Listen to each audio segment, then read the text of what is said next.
Assalamualaikum warahmatullahi wabarakatuh. Selamat datang kembali di channel Trik OPS. Nah, pada video kali ini saya akan membahas mengenai sinkronisasi PMP tahun 2020 versi A.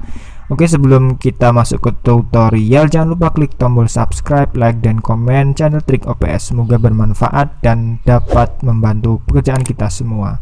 Oke, langsung saja, inilah tutorialnya. Oke, jadi di sini saya akan membahas permasalahan-permasalahan tentang sinkronisasi aplikasi EDS tahun 2020 versi A. Oke, yang pertama pertanyaannya yaitu mengapa ketika sinkronisasi tampilan double, apakah berpengaruh terhadap hasil sinkronisasi? Oke, jadi di sini gambarnya ya, contoh gambarnya seperti ini. Tampilannya double nih, double ya. Jadi jawabannya sebetulnya keadaan tersebut tidak apa-apa dan tidak mempengaruhi terhadap hasil sinkronisasi. Jadi aman-aman saja ya, tidak bermasalah. Kemudian yang kedua, setelah melakukan sinkron yang pertama lalu refresh atau kontrol F5 dan lakukan lagi sinkron, maka tampilan akan menjadi normal, tidak akan terjadi double. Nah, jadi kita kalau sudah melakukan sinkron, kita lakukan Ctrl F5 atau kita lakukan refresh, maka nanti tidak akan lagi terjadi tampilan double. Oke, pertanyaan berikutnya, bagaimana mengatasi tidak bisa melakukan sinkronisasi dengan keterangan server sedang sibuk? Jadi di sini contohnya gambar ada di sini. Server sedang sibuk, silahkan dicoba beberapa menit lagi. Nah, atas permasalahan ini jawabannya yaitu atau solusinya, hal ini terjadi di antara yang disebabkan satu PC atau laptop ada beberapa sekolah.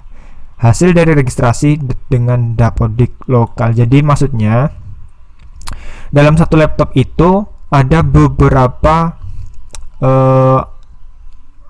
akun atau aplikasi apa ya?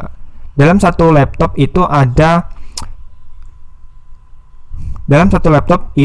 mencakup dua sekolah atau lebih ya di dapodik, maka itu sebenarnya tidak bisa karena dalam satu aplikasi itu hanya satu sekolah ya. Kemudian yang kedua, sekolah pertama berhasil sinkron, sekolah kedua gagal sinkron. Ini. Kemudian solusinya lakukan registrasi ulang dengan prefil bagi sekolah yang kedua dan seterusnya. Kemudian registrasi ini tanpa melakukan uninstall atau install ulang aplikasi EDS yang sudah terinstall.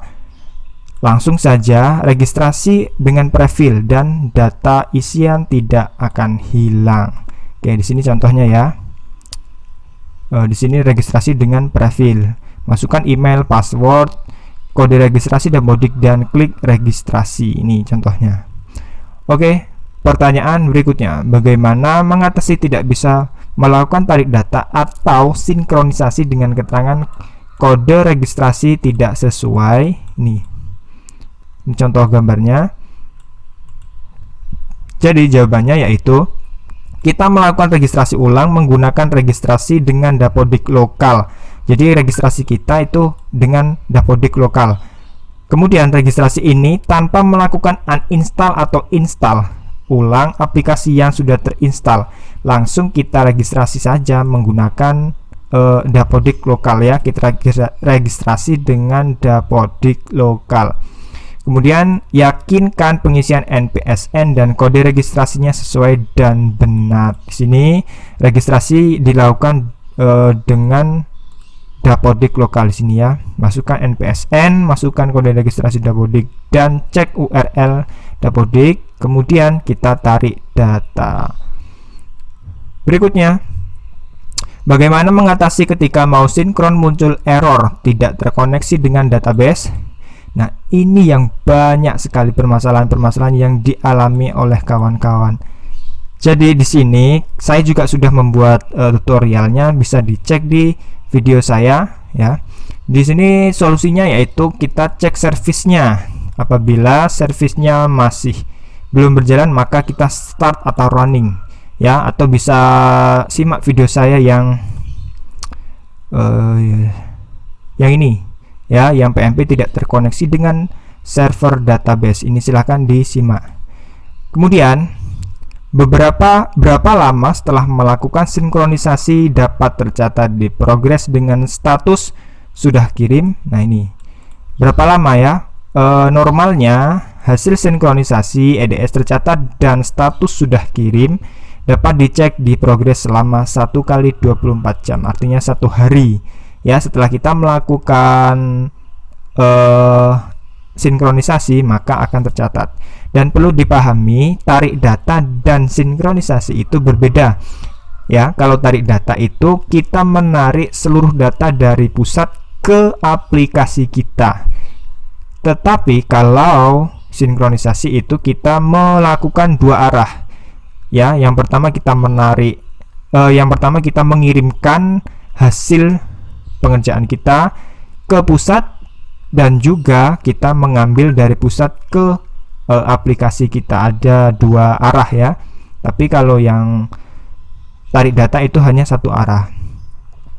Oke, kemudian pertanyaan selanjutnya, mengapa sudah lebih dari 1 jam 1 kali 24 jam status di progres tidak tercantum sudah kirim, padahal melakukan sinkron sudah berhasil? Nah, ini masalahnya, kita sudah melakukan sinkron ya, tapi setelah kita tunggu 1 kali 24 jam statusnya tidak sudah kirim ya, tidak tercantum sudah kirim. Ini bagaimana ya? Jadi solusinya, karena di server terbaca kelengkapan responden yang mengisi instrumen dianggap belum mencapai 100%. Biasanya diantaranya kepala sekolah 0 dan guru 100%. Nah, ini ya, jadi kepala sekolah ini bobotnya 50% dan guru 50%, maka semuanya 100%. Kalau kepala sekolahnya 0 ya, maka tidak bisa sudah kirim atau tercantum sudah kirim ya. Kemudian hal ini terjadi disebabkan ada beberapa akun pengguna antara di lokal yang sudah mengisi dan akun pengguna di server. Kemudian perbedaannya ada antara lain, pada awalnya sekolah melakukan pengisian selesai dengan akun pengguna lama. Selanjutnya sekolah melakukan update akun tersebut dengan akun pengguna baru di Dapodik. Kemudian selama 1 kali 24 jam akun-akun pengguna di server EDS akan diperbaharui dengan akun pengguna yang menyesuaikan dengan Dapodik, sehingga akun lama yang sudah mengisi EDS terindikasi tidak aktif ya. Kemudian yang terakhir, akun yang terbaca di progres adalah akun baru yang belum mengisi itu ya. Jadi intinya kita harus mengisi yang kepala sekolah ini harus 50% atau bobotnya 50% ya, maka kita bisa terbaca sudah kirim di progres pengiriman. Oke, pertanyaan yang ketujuh, bagaimana solusi jika terjadi seperti pertanyaan nomor 6 ya, seperti ini tadi. Oke, solusinya uninstall aplikasi EDS, kemudian install aplikasi EDS yang versi 2020A. Setelah itu kita registrasi dengan prefil yang terbaru, prefil PMP yang terbaru. Kemudian setelah berhasil registrasi, kita akan dihadapkan pada pilihan akun. Pilihan akun yang aktif, kita pilih yang aktif ya. Kemudian konsekuensinya isian akun tersebut akan kosong. Silahkan lakukan pengisian ulang instrumen pada akun tersebut.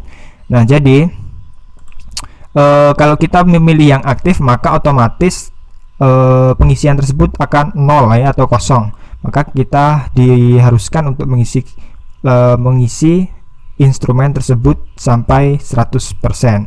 Isian yang lain aman, tidak harus mengisi ulang. Jadi untuk guru kemudian yang lainnya itu aman, tidak akan hilang.